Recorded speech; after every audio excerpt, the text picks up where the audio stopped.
नमस्कार विद्यार्थियों, मैं डॉक्टर शारदा भंडारी, राजकीय महाविद्यालय सिरोही, सह आचार्य संस्कृत। आज अपन काव्य प्रकाश के प्रथम उल्लास में मम्मट के द्वारा बताए गए काव्य लक्षण पर चर्चा करेंगे।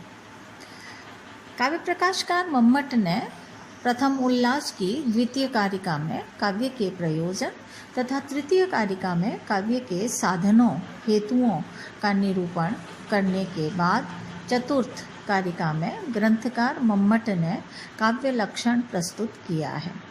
किसी भी पदार्थ का अव्याप्ति, अतिव्याप्ति तथा असंभव तीनों प्रकार के दोषों से रहित, एकदम दोष रहित लक्षण प्रस्तुत करना यूं ही कठिन होता है, फिर काव्य जैसे दुर्बोध पदार्थ का लक्षण करना और भी अधिक कठिन है। फिर भी काव्य प्रकाशकार ने इस दिशा में जो प्रयत्न किया है वह प्रशंसनीय है। ग्रंथकार ने काव्य का लक्षण इस प्रकार दिया है: तददोषौ शब्दार्थौ सगुणावनलंकृति पुनः क्वापि, अर्थात दोष रहित, गुणयुक्त, साधारणतः अलंकार सहित, परंतु कहीं कहीं अलंकार रहित शब्द और अर्थ दोनों की समष्टि काव्य कहलाती है। दोष, गुण और अलंकार किसको कहते हैं, ये आचार्य मम्मट 7वें, 8वें, 9वें तथा 10वें उल्लास में बताएंगे।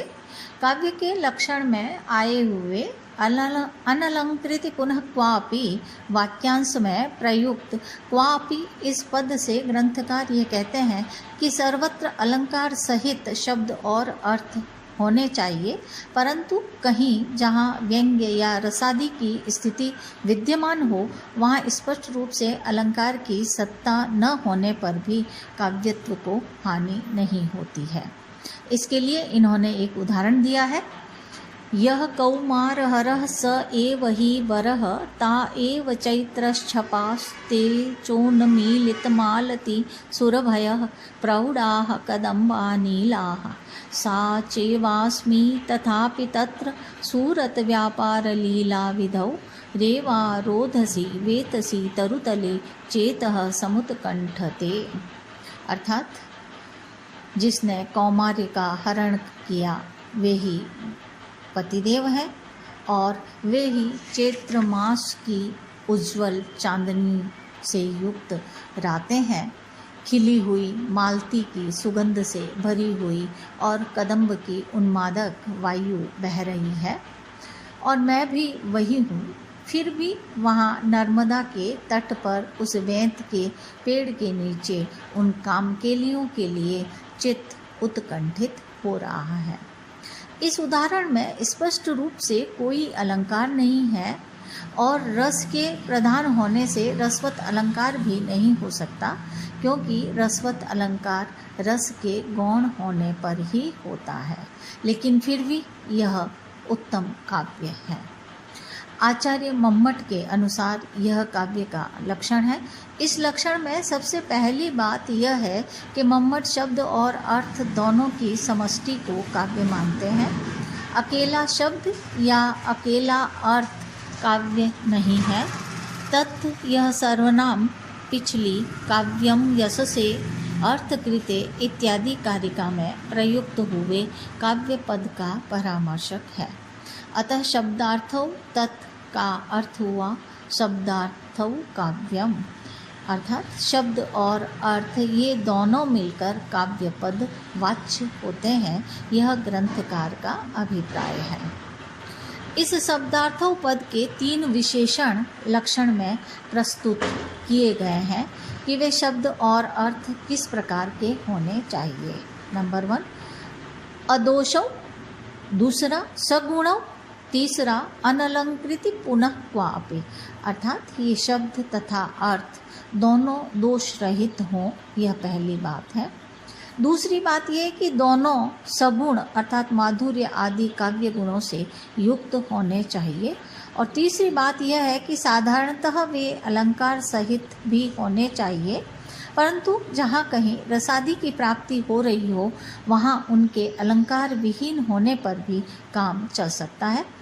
इस प्रकार इन 3 विशेषणों से युक्त शब्द तथा अर्थ की समष्टि का नाम काव्य है। यह ग्रंथकार आचार्य मम्मट का अभिप्राय है।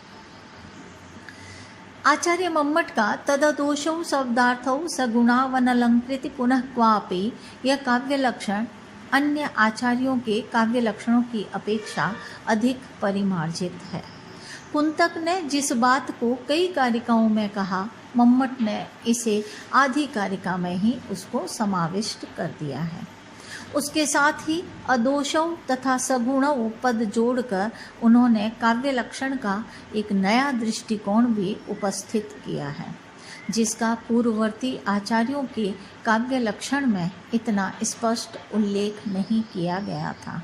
पूर्व लक्षणकारों ने काव्य के शरीर, शब्द तथा अर्थ तथा काव्य की आत्मा, रीति, रस या ध्वनि, अलंकारों की चर्चा तो उन्होंने अपने लक्षणों में की थी, परंतु गुण दोष की चर्चा नहीं की थी। मम्मट इस दोष और गुण के प्रश्न को उपस्थित करते हैं।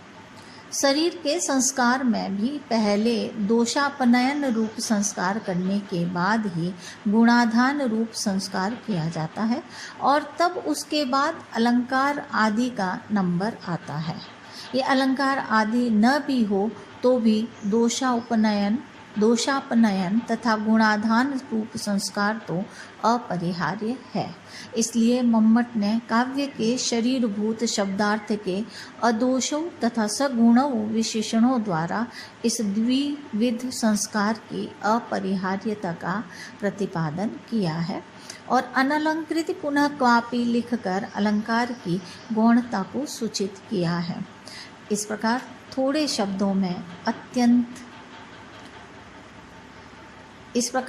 शब्दों में भाव गांभीर्य के द्वारा मम्मट ने अपने काव्य लक्षण को अत्यंत सुंदर एवं उपादेय बना दिया है। यद्यपि उत्तरवर्ती विश्वनाथ आदि ने उनके काव्य लक्षण का खंडन भी किया है। विश्वनाथ इत्यादि द्वारा की गई आलोचना और उसके समाधान पर चर्चा हम अगले व्याख्यान में करेंगे। धन्यवाद।